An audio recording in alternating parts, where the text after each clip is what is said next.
مفلس کسے کہا جاتا ہے؟ اگر آج ہم سے بھی یہ سوال کیا جائے، پوچھا جائے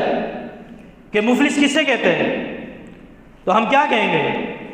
ہم کہیں گے جس کے پاس نہ بینک بیلنس ہے، نہ دولت ہے، نہ بنگلہ ہے، نہ گاڑی ہے،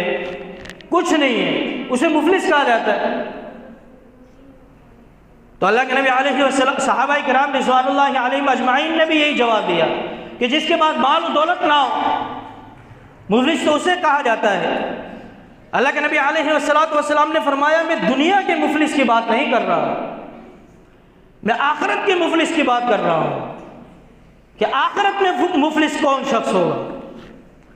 تو صحابہ کرام رضوان اللہ علیہم اجمعین کہتے ہیں کہ اللہ اور اس کے رسول زیادہ بہتر جانتے ہیں۔ تو اللہ کے نبی علیہ السلام نے فرمایا مفلس وہ شخص ہوگا جسے دنیا کے اندر ڈھیر ساری عبادتیں کی ہوں گی، اگر قیامت کے دن اس کی نمازوں کو دیکھا جائے گا تو اس کے نمازوں کے انبار لگے ہوئے ہوں گے، اگر اس کی صدقات کو دیکھا جائے گا صدقات کے بھی انبار لگے ہوئے ہوں گے، اس کی کوئی بھی نیکی اٹھا کر دیکھ لو، روزے کی دیکھ لو، اس کی حج کی دیکھ لو، عمرے کی دیکھ لو، کوئی بھی نیکی آپ دیکھو گے اس لیے انبار لگے ہوئے ہوں گے۔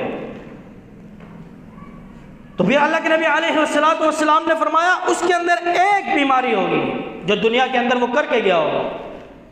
المسلم من سلم المسلمون من لسانه ويده، جو یہ حدیث اللہ کے نبی علیہ السلام نے بیان کی کہ مسلمان تو وہی ہے جس کے ہاتھ اور زبان کی تکلیف سے دوسرا مسلمان محفوظ رہے،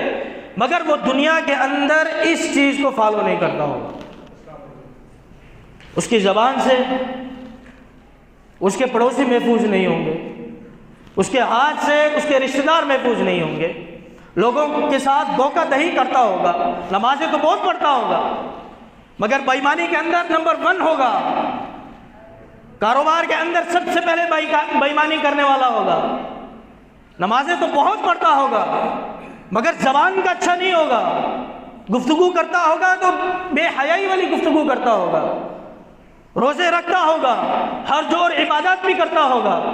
مگر کوئی بھی شخص ایسا نہ ہوگا جو اس کی زبان اور ہاتھ سے محفوظ نہ رہا ہو۔ تو اللہ کے نبی علیہ السلام نے فرمایا جس کے ساتھ اس نے یہ رویہ اختیار کیا ہوگا اور دنیا کے اندر معافی مانگ کر نہ گیا ہوگا ان لوگوں سے، تو اللہ کے نبی علیہ السلام نے فرمایا کہ اللہ رب العالمین کل قیامت کے دن ان تمام لوگوں کو اس کے سامنے پیش کریں گے۔ یہ حقوق العباد کا معاملہ ہے، یہ حقوق اللہ کا معاملہ نہیں ہے کہ اللہ رب العالمین چاہیں گے تو معاف کر دیں گے۔